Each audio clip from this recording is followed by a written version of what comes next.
नमस्कार दोस्तों, स्वागत है आपका वनडे एग्जाम सेंटर में। दोस्तों, आज के वीडियो में हम लोग बीए फर्स्ट सेमेस्टर राजनीति विज्ञान का जो पेपर है जिसका नाम है Indian national movement and constitution of India, उससे संबंधित एक मॉडल पेपर का अध्ययन करेंगे। ये हमारा चौथा मॉडल पेपर है। इसके पहले हम लोगों ने 3 और मॉडल पेपर का अध्ययन कर लिया है। अगर आपने उसको नहीं देखा है तो आप हमारे प्लेलिस्ट में जाकर के देख सकते हैं। जिस प्रकार से परीक्षा में आपको पेपर मिलेगा जो 3 खंड में विभाजित होगा, उसी प्रकार से आपका ये मॉडल पेपर भी 3 खंड में विभाजित है। पहला खंड अ है, दूसरा खंड ब है और तीसरा खंड स है। एक एक करके हम लोग तीनों खंडों का यहाँ पर अध्ययन करेंगे। हम लोग जानेंगे कि इसमें आपसे क्या पूछा गया है और उसका उत्तर आपको किस प्रकार से लिखना होगा। पहला खंड अ है, इसमें आपसे अति लघु उत्तरीय प्रश्न पूछा गया है और अधिकतम 50 शब्द में इसमें आपको प्रत्येक प्रश्न का उत्तर देना होगा। देख लेते हैं कि इसमें आपसे क्या पूछा गया है और उसका उत्तर आपको किस प्रकार से लिखना है।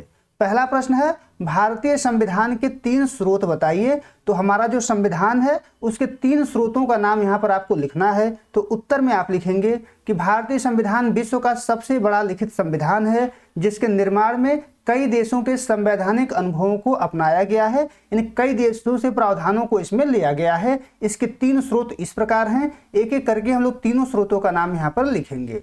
पहला स्रोत है ब्रिटिश संविधान, यानी ब्रिटेन के संविधान से संसदीय शासन प्रणाली लिया गया है।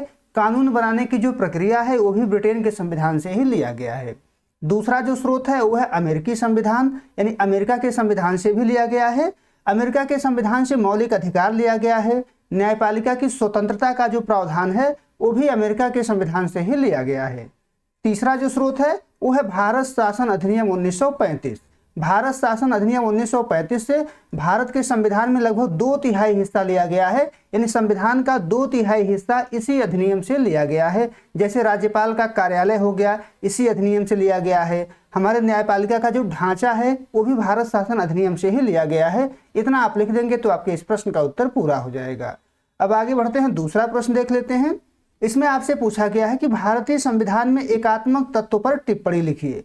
भारतीय संविधान में कौन कौन से एकात्मक तत्व हैं, कौन कौन से एकल तत्व हैं, इसके बारे में आपको यहाँ पर बताना है। तो उत्तर में आप लिखेंगे कि भारतीय संविधान मूलतः संघात्मक है, यानी शक्तियों का जो विभाजन है वो केंद्र और राज्य के बीच किया गया है, लेकिन इसमें कई एकात्मक तत्व मौजूद हैं जो केंद्र को शक्तिशाली बनाते हैं। एक एक करके हम लोग उन तत्वों का नाम यहाँ पर लिखेंगे। पहला तत्व है एकल नागरिकता, यानी भारत में जो है एकल नागरिकता का प्रावधान किया गया है। जो व्यक्ति होता है, जो नागरिक होता है, वो केवल भारत का नागरिक होता है, किसी राज्य का नागरिक नहीं होता है। दूसरा जो तत्व है वो है शक्तियों का विभाजन। शक्तियों का जो विभाजन किया गया है केंद्र और राज्यों के बीच, इसमें केंद्र के पास अवशिष्ट शक्तियां रखी गई हैं और महत्वपूर्ण जो शक्तियां हैं वो भी केंद्र को ही दी गई हैं और अवशिष्ट शक्तियां जो है केंद्र को ही दी गई हैं, जिससे केंद्र जो है अत्यंत शक्तिशाली हो जाता है। तीसरा जो तत्व है वो है आपातकालीन प्रावधान। संकट के समय जो केंद्र सरकार होता है वो सर्वशक्तिमान हो जाता है, राज्यों के पास शक्तियां नहीं रह जाती हैं। अगला जो तत्व है वो है राज्यपाल की नियुक्ति। राज्यपाल की जो नियुक्ति होती है वो केंद्र के सिफारिश पर राष्ट्रपति के द्वारा किया जाता है, यानी ये भी एकल तत्व के अंतर्गत आता है। इतना आप लिख देंगे तो आपके प्रश्न का उत्तर पूरा हो जाएगा। अब आगे बढ़ते हैं, तीसरा प्रश्न देख लेते हैं। इसमें आपसे पूछा गया है कि लोकसभा सदस्य बनने के लिए क्या योग्यता होनी चाहिए। तो लोकसभा जो सदस्य बनते हैं उनके लिए क्या क्या योग्यता संविधान में बताए गए हैं उसके बारे में आपको यहाँ पर लिखना है। तो उत्तर में आप लिखेंगे कि लोकसभा का सदस्य बनने के लिए भारतीय संविधान के अनुच्छेद 84 के तहत निम्नलिखित योग्यताएं होना अनिवार्य है। एक एक करके हम लोग उन योग्यताओं का नाम यहाँ पर लिखेंगे। पहली योग्यता है कि वह भारत का नागरिक हो, यानी जो लोकसभा का सदस्य बनना चाहता है उसे भारत का नागरिक होना अनिवार्य है। उसकी जो आयु है वो कम से कम 25 वर्ष होना चाहिए। 25 वर्ष पूरा कर लेगा तभी वो लोकसभा का सदस्य बन सकता है। तीसरा है वह देश के किसी भी संसदीय निर्वाचन क्षेत्र में एक पंजीकृत मतदाता हो, यानी चुनाव के वोटर लिस्ट में उसका नाम कहीं न कहीं होना चाहिए। चौथा है वह केंद्र या राज्य सरकार के अधीन किसी लाभ के पद पर न हो। अगर लाभ के पद पर होगा तो वह लोकसभा का सदस्य नहीं बन सकता है। पांचवा है वह पागल या दिवालिया घोषित न किया गया हो। इतनी योग्यताएं होनी चाहिए तभी कोई नागरिक जो है, तभी कोई व्यक्ति जो है लोकसभा का सदस्य बन सकता है। आगे बढ़ते हैं, अगला प्रश्न है चौथा प्रश्न, कांग्रेस के उदय के कारण बताइए। तो हमको बताना है कि 1885 में कांग्रेस के उदय के कौन कौन से कारण जिम्मेदार हैं। तो उत्तर में आप लिखेंगे कि कांग्रेस की स्थापना 1885 में निरंतर बढ़ते राजनीतिक आर्थिक असंतोष और भारतीय राष्ट्रवाद की परिणति थी, जिसने स्वतंत्रता संग्राम को अखिल भारतीय स्वरूप दिया। इसके कारण निम्नलिखित हैं, एक एक करके हम लोग उन कारणों का नाम यहाँ पर लिखेंगे। पहला कारण है पश्चिमी शिक्षा से उपजी आधुनिक चेतना, यानी जो पश्चिमी शिक्षा भारत में फैली और उससे जो आधुनिक चेतना हमारे मन में व्याप्त हुआ, इसके कारण भी जो है कांग्रेस की स्थापना 1885 में होता है। दूसरा जो कारण है वह है लॉर्ड लिटन की दमनकारी नीतियों का विरोध। लॉर्ड लिटन की दमनकारी नीतियों का विरोध करने के लिए एक राष्ट्रीय मंच की स्थापना की गई और वो कांग्रेस हुआ। तीसरा है रेल डाक जैसे संचार साधनों द्वारा राष्ट्रीय एकजुटता, यानी जब रेल का विकास हुआ, डाक का विकास हुआ तो लोगों में एकजुटता बढ़ी, लोग यात्रा ज्यादा करने लगे, आवागमन बढ़ा, इससे लोगों में राष्ट्रीय एकता की स्थापना हुई और एक मंच की स्थापना हुई कांग्रेस के नाम से। अगला जो है वो है इल्बर्ट बिल विवाद से मिली संगठित होने की प्रेरणा, यानी जो इल्बर्ट बिल विवाद था इससे लोगों में संगठित होने की प्रेरणा मिली और संगठित होकर के लोगों ने कांग्रेस की स्थापना की। पांचवा जो कारण है वो है A.O. ह्यूम की ठोस संगठनात्मक पहल। इनके पहल करने से भी कांग्रेस की स्थापना होती है और यही उसके संस्थापक माने जाते हैं। इतना आपको इसमें लिखना है।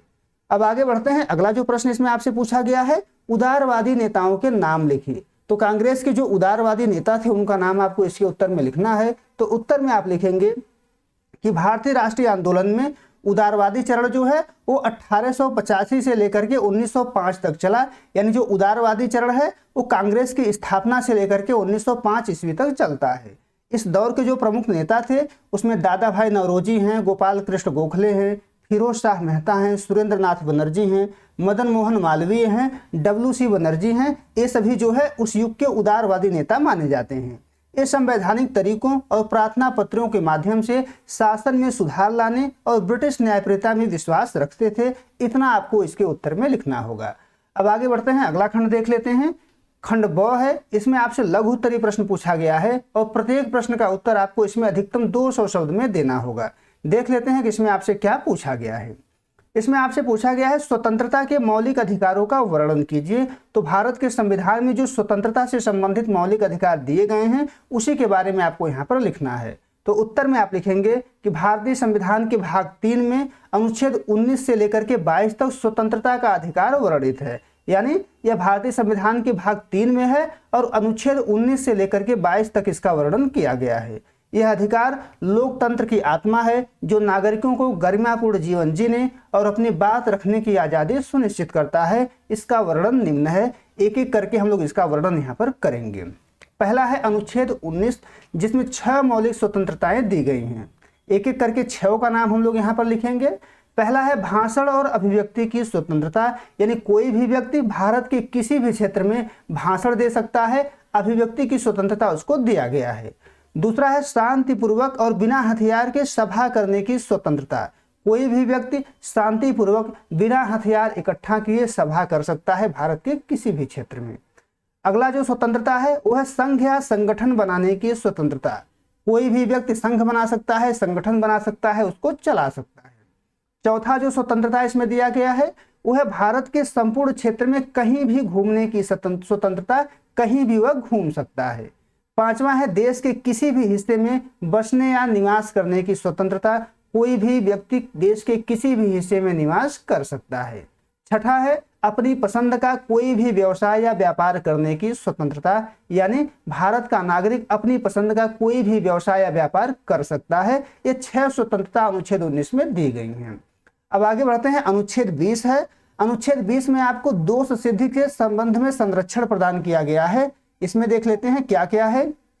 इसमें पहला है किसी व्यक्ति को केवल तात्कालिक कानून के उल्लंघन पर ही सजा दी जा सकती है, यानी कोई व्यक्ति अपराध किया हुआ है तो तत्काल में कोई कानून ऐसा है कि उसके कार्य को अपराध सिद्ध कर रहा है तभी उसको जो है सजा दी जाएगी। ऐसा नहीं है कि कोई व्यक्ति 1 साल पहले कुछ अपराध किया हुआ है आज कानून बना करके उसको सजा दी जाएगी, ऐसा नहीं होगा। एक अपराध के लिए 1 से अधिक बार दंड नहीं दिया जाएगा, एक अपराध के लिए केवल 1 बार ही दंडित किया जा सकता है।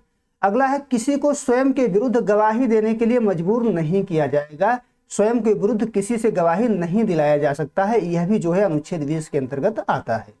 अब अनुच्छेद 21 देख लेते हैं। अनुच्छेद 21 और 21A इसमें जीवन का अधिकार दिया गया है, इसमें पहला है विधि द्वारा स्थापित प्रक्रिया के बिना किसी को जीवन या व्यक्तिगत स्वतंत्रता से वंचित नहीं किया जाएगा। यानी कोई विधि द्वारा स्थापित प्रक्रिया है, यानी कोई कानून है, तभी हम जीवन या व्यक्तिगत स्वतंत्रता से वंचित कर सकते हैं, अन्यथा हम उसको जीवन या व्यक्तिगत स्वतंत्रता से वंचित नहीं कर सकते हैं। इसमें अगला है अनुच्छेद 21A के तहत 6 से 14 वर्ष के बच्चों को मुफ्त और अनिवार्य शिक्षा का अधिकार इसमें दिया गया है। अब आगे बढ़ते हैं, अनुच्छेद 22 के अंतर्गत देख लेते हैं। अनुच्छेद 22 में गिरफ्तारी से संरक्षण का प्रावधान किया गया है। इसमें पहला है गिरफ्तार व्यक्ति को गिरफ्तारी का कारण जानने का अधिकार है। अगर पुलिस किसी को गिरफ्तार करती है तो पुलिस को उस व्यक्ति को उसका कारण बताना होगा। दूसरा है अपनी पसंद के वकील से परामर्श करने का अधिकार है, यानी जिस व्यक्ति को गिरफ्तार किया जा रहा है वह अपनी जो है मनपसंद वकील से परामर्श कर सकता है। तीसरा है 24 घंटे के भीतर मजिस्ट्रेट के समक्ष पेश करना अनिवार्य होता है, यानी किसी को गिरफ्तार किया गया है तो उसको 24 घंटे के भीतर मजिस्ट्रेट के सामने पेश करना अनिवार्य है। अंत में हम लोग निष्कर्ष लिखेंगे और निष्कर्ष में हम लोग लिखेंगे कि स्वतंत्रता के अधिकार पूर्ण नहीं है, यानी इस पर प्रतिबंध लगाया जा सकता है। राज्य राष्ट्र की सुरक्षा, अखंडता और सार्वजनिक व्यवस्था के आधार पर इन पर उचित प्रतिबंध लगा सकता है ताकि व्यक्ति की स्वतंत्रता और समाज के हित में संतुलन बना रहे। इतना इसके उत्तर में आपको लिखना होगा। अब आगे बढ़ते हैं, अगला प्रश्न देख लेते हैं। 7वां प्रश्न है, इसमें आपसे पूछा गया है कि भारतीय राष्ट्रीय आंदोलन में ह्यूम की भूमिका बताइए। भारतीय राष्ट्रीय आंदोलन में ह्यूम की क्या भूमिका थी, इसी के बारे में आपको यहाँ पर लिखना है। तो उत्तर में आप लिखेंगे कि एलन एक्टोबियम ह्यूम एक उदारवादी ब्रिटिश अधिकारी थे जिन्हें भारतीय राष्ट्रीय कांग्रेस का संस्थापक माना जाता है, यानी इनके द्वारा ही 1885 में भारतीय राष्ट्रीय कांग्रेस की स्थापना की गई थी। उन्होंने भारतीय राष्ट्रीय आंदोलन को एक अनिश्चित विरोध के बदले बदल करके एक संगठित राजनीतिक आंदोलन का स्वरूप दिया। यानी इनके पहले जो है भारत का जो राष्ट्रीय आंदोलन था वो एक अनिश्चित विरोध था, वो बदल करके इसको एक संगठित राजनीतिक आंदोलन का स्वरूप इनके द्वारा दिया गया। इनकी भूमिका राष्ट्रीय आंदोलन में निम्न है, एक एक करके इनकी भूमिका का अध्ययन हम लोग यहाँ पर करेंगे।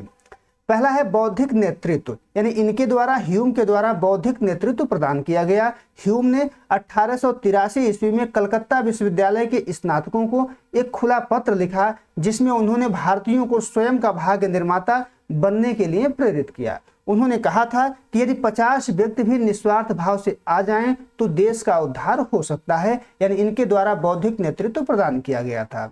दूसरा जो इनका योगदान है वो है अखिल भारतीय मंच की स्थापना, जिसको कांग्रेस के नाम से जाना जाता है। 28 दिसंबर 1885 को बॉम्बे में भारतीय राष्ट्रीय कांग्रेस के पहले अधिवेशन के आयोजन में उनकी मुख्य भूमिका थी, यानी उनके द्वारा ही इसकी स्थापना की गई थी। उन्होंने दादा भाई नौरोजी और फिरोज शाह मेहता जैसे नेताओं के साथ मिलकर क्षेत्रीय संगठनों को एक राष्ट्रीय पहचान दी, यानी जो क्षेत्रीय संगठन उस समय स्थापित हुए थे उनको मिला करके एक राष्ट्रीय संगठन की स्थापना इनके द्वारा किया गया। अगला जो इनका योगदान है वो है ब्रिटिश प्रशासन पर दबाव। इनके द्वारा ब्रिटिश प्रशासन पर दबाव बनाया गया। ह्यूम ने कृषि विभाग में सचिव के पद पर रहते हुए भारतीय किसानों की गरीबी को करीब से देखा था। उन्होंने सरकारी नीतियों की आलोचना की और भारतीय राजस्व को भारत के विकास में लगाने की वकालत की। ब्रिटिश प्रशासन पर इनके द्वारा दबाव बनाया गया। इनका अगला जो योगदान है वह महासचिव के रूप में सेवा। इन्होंने 1885 से लेकर के 1906 तक कांग्रेस के महासचिव के रूप में कार्य किया। इस दौरान उन्होंने संगठन के प्रचार प्रसार के लिए अपना समय और धन दोनों समर्पित किया। अगला जो इनका योगदान है वो है मध्यस्थ की भूमिका, यानी ये भारतीय जो आंदोलनकारी थे और ब्रिटिश सरकार के मध्य में मध्यस्थ की भूमिका इनके द्वारा अदा किया गया। उन्होंने भारतीय और ब्रिटिश सत्ता के बीच एक बफर का काम किया, एक सेतु का काम किया। उनका मानना था कि यदि भारतीयों की शिकायतों को संवैधानिक मंच नहीं मिला तो 1857 जैसी भीषण क्रांति दोबारा हो सकती थी, जिसे सेफ्टी वाल्व सिद्धांत कहा गया। अंत में हम लोग निष्कर्ष लिखेंगे और निष्कर्ष में हम लोग लिखेंगे कि ह्यूम ने भारतीय राष्ट्रवाद के बीच बोने में महत्वपूर्ण भूमिका निभाई। यद्यपि उनके विचार ब्रिटिश साम्राज्य के प्रति वफादार थे, लेकिन उनके द्वारा स्थापित मंच ही आगे चलकर महात्मा गांधी और अन्य नेताओं के नेतृत्व में पूर्ण स्वराज की मांग का आधार बना। इतना आप लिख देंगे तो आपके प्रश्न का उत्तर पूरा हो जाएगा। अब आगे बढ़ते हैं। खंड स है, इसमें आपसे दीर्घ उत्तरीय प्रश्न पूछा गया है और प्रत्येक प्रश्न का उत्तर आपको अधिकतम 500 शब्द में यहाँ पर देना होगा। दोस्तों एक जरूरी सूचना है, आपका परीक्षा समाप्त हो जाए तो आप हमारे व्हाट्सएप नंबर 8307386616 पर अपना पेपर जरूर भेजिएगा। देख लेते हैं कि इसमें आपसे क्या पूछा गया है। 8वां प्रश्न है, भारत के राष्ट्रपति के शक्तियों का उल्लेख कीजिए। भारत के संविधान के द्वारा राष्ट्रपति को कौन कौन सी शक्तियां प्रदान की गई हैं, उसके शक्तियों के बारे में आपको यहाँ पर लिखना होगा। तो उत्तर में आप लिखेंगे कि भारतीय संविधान के भाग 5 में अनुच्छेद 52 से 78 तक राष्ट्रपति के पद का प्रावधान किया गया है। राष्ट्रपति भारतीय राज्य का संवैधानिक प्रमुख है, राष्ट्र की एकता और अखंडता का जीवंत प्रतीक तथा देश का प्रथम नागरिक होता है। यानी राष्ट्रपति ही देश का प्रथम नागरिक कहलाता है। राष्ट्रपति की शक्तियां अत्यंत विस्तृत हैं, जिन्हें निम्नलिखित बिंदुओं में समझा जा सकता है। एक एक करके हम लोग राष्ट्रपति के शक्तियों का अध्ययन यहाँ पर करेंगे। राष्ट्रपति की पहली शक्ति है कार्यकारी शक्तियां। कार्यकारी शक्तियों में पहला है प्रशासनिक प्रमुख, यानी राष्ट्रपति जो होता है वो प्रशासनिक प्रमुख होता है। भारत सरकार के सभी शासन संबंधी कार्य जो होते हैं वो राष्ट्रपति के नाम पे ही किए जाते हैं। दूसरा जो इसमें आता है वो है महत्वपूर्ण नियुक्तियां। राष्ट्रपति के द्वारा ही प्रधानमंत्री की नियुक्ति की जाती है, यानी राष्ट्रपति ही प्रधानमंत्री की नियुक्ति करता है और प्रधानमंत्री की सलाह पर अन्य मंत्रियों की नियुक्ति भी राष्ट्रपति के द्वारा ही की जाती है। इसके अलावा भारत का जो महान्यायवादी होता है, नियंत्रक एवं महालेखा परीक्षक जो होता है, मुख्य चुनाव आयुक्त जो होते हैं और राज्य के राज्यपालों की नियुक्ति भी राष्ट्रपति के द्वारा ही किया जाता है। अगला जो कार्यकारी शक्ति है वो है अंतरराज्य परिषद। वह केंद्र और राज्यों के बीच सहयोग के लिए एक अंतरराज्य परिषद का गठन कर सकता है। ये कार्यकारी शक्तियां हैं। अब देख लेते हैं विधायी शक्तियां राष्ट्रपति के पास कौन कौन सी हैं।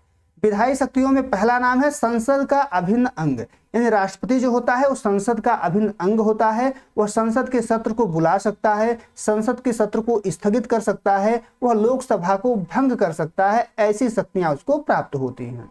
अगला है विधेयकों पर स्वीकृति, यानी राष्ट्रपति विधेयकों को स्वीकृति प्रदान करता है। कोई भी विधेयक जब दोनों सदनों से पारित होकर के आता है तो राष्ट्रपति उस पर हस्ताक्षर करता है। जब तक राष्ट्रपति उस पर हस्ताक्षर नहीं करता है तब तक वो कानून नहीं बनता है। तो विधेयकों पर स्वीकृति भी वह प्रदान करता है। वह विधेयकों को पुनर्विचार के लिए वापस भी भेज सकता है, धन विधेयक को छोड़ करके, क्योंकि धन विधेयक को वापस नहीं भेज सकता है। अगला जो इसमें अधिकार है विधायी शक्तियों में वो है अध्यादेश जारी करना। राष्ट्रपति जो है अनुच्छेद 123 का प्रयोग करके अध्यादेश जारी कर सकता है और अध्यादेश वो तभी जारी करेगा जब संसद का सत्र न चल रहा हो। यदि संसद का सत्र चल रहा है तो राष्ट्रपति अध्यादेश जारी नहीं करता है। इसका जो प्रभाव होता है उस संसद के द्वारा बनाए गए कानून के समान ही माना जाता है। अगला जो शक्ति है इसमें वो है मनोनयन। वह राज्यसभा के 12 सदस्यों को नामांकित करता है जो कला, साहित्य, विज्ञान या समाज सेवा में विशेष अनुभव रखते हों। अब आगे बढ़ते हैं, वित्तीय शक्तियां देख लेते हैं कि राष्ट्रपति में कौन कौन सी वित्तीय शक्तियां पाई जाती हैं। इसमें पहला है धन विधेयक, यानी कोई भी धन विधेयक राष्ट्रपति की पूर्व अनुमति के बिना लोकसभा में पेश नहीं किया जा सकता है। यानी धन विधेयक को पेश करने से पहले राष्ट्रपति का अनुमति लेना अनिवार्य होता है। अगला है बजट, यानी राष्ट्रपति सुनिश्चित करता है कि वार्षिक वित्तीय विवरण जो है, जो बजट है, उस संसद के समक्ष रखा जाए। अगला है आकस्मिक निधि। देश की आकस्मिक निधि पर राष्ट्रपति का नियंत्रण होता है। वह किसी भी अप्रत्याशित खर्च के लिए अग्रिम धन दे सकता है, अग्रिम धन जो है दे सकता है ताकि देश का काम चलता रहे। अगला है न्यायिक शक्तियां। राष्ट्रपति में न्यायिक शक्तियां भी होती हैं। इसमें पहला है क्षमा दान करने की शक्ति। राष्ट्रपति जो है अनुच्छेद 72 के अंतर्गत क्षमा प्रदान कर सकता है। राष्ट्रपति किसी भी व्यक्ति के दंड को कम कर सकता है, उसको बदल सकता है या पूरी तरीके से माफ कर सकता है। इसमें मृत्यु दंड भी शामिल होता है। अगला जो इसके अंतर्गत शक्ति है वह है सलाह लेने का अधिकार। वह कानूनी महत्व के किसी भी प्रश्न पर सर्वोच्च न्यायालय से सलाह ले सकता है। हालांकि वह उस सलाह को मानने के लिए बाध्य नहीं है, यानी सलाह लेता है। राष्ट्रपति के ऊपर निर्भर करता है कि वह दिए गए सलाह को मानेगा कि नहीं मानेगा। अगली जो शक्ति है वो सैन्य एवं कूटनीतिक शक्तियां हैं। जो राष्ट्रपति होता है वो सर्वोच्च सेनापति होता है। राष्ट्रपति भारत की तीनों सेनाओं, चाहे जल सेना हो गया, थल सेना हो गया, नभ सेना हो गया, तीनों का सर्वोच्च कमांडर होता है। वह युद्ध की घोषणा और शांति की स्थापना करता है। उसी के द्वारा युद्ध की घोषणा की जाती है और उसी के द्वारा शांति की स्थापना भी की जाती है। अगला जो इसमें शक्ति है वो है अंतरराष्ट्रीय संबंध। अंतर्राष्ट्रीय संधियां और समझौते राष्ट्रपति के नाम पर ही किए जाते हैं। वह विदेशों में भारतीय राजदूतों की भी नियुक्ति करता है। अगला है आपातकालीन शक्तियां। राष्ट्रपति के पास आपातकालीन शक्तियां भी होती हैं। यह 3 प्रकार की आपातकालीन शक्तियां हैं। 3 प्रकार की आपातकालीन शक्तियां राष्ट्रपति को प्राप्त होती हैं। इसमें पहला है राष्ट्रीय आपातकाल, जो अनुच्छेद 352 के अंतर्गत प्राप्त होती हैं। युद्ध, बाहरी आक्रमण या सशस्त्र विद्रोह की स्थिति में राष्ट्रपति जो होता है वो राष्ट्रीय आपातकाल की घोषणा कर सकता है। दूसरा है राष्ट्रपति शासन, जो 356 के तहत प्राप्त हैं। राज्य में संवैधानिक तंत्र जब विफल हो जाता है तो राष्ट्रपति 356 का प्रयोग कर सकता है और राष्ट्रपति शासन लागू कर सकता है। अगला है वित्तीय आपातकाल, अनुच्छेद 360 के अंतर्गत। देश में अभी तक कभी भी वित्तीय आपातकाल लागू नहीं किया गया है। अंत में हम लोग निष्कर्ष लिखेंगे और निष्कर्ष में हम लोग लिखेंगे कि यद्यपि राष्ट्रपति की शक्तियां असीमित दिखाई देती हैं, लेकिन वास्तव में वह एक संवैधानिक प्रमुख है जो मंत्रिपरिषद की सलाह के अनुसार कार्य करता है। उसकी वास्तविक शक्ति विवेकाधीन शक्तियों और संकट के समय राष्ट्र के रक्षक के रूप में प्रकट होती हैं। इतना आप लिख देंगे तो आपके प्रश्न का उत्तर पूरा हो जाएगा। उम्मीद है दोस्तों आपको ये वीडियो पसंद आया होगा। अगर वीडियो अच्छी लगी तो आप हमारे चैनल को सब्सक्राइब कर लीजिए, वीडियो को लाइक और शेयर कर दीजिए। बहुत बहुत धन्यवाद।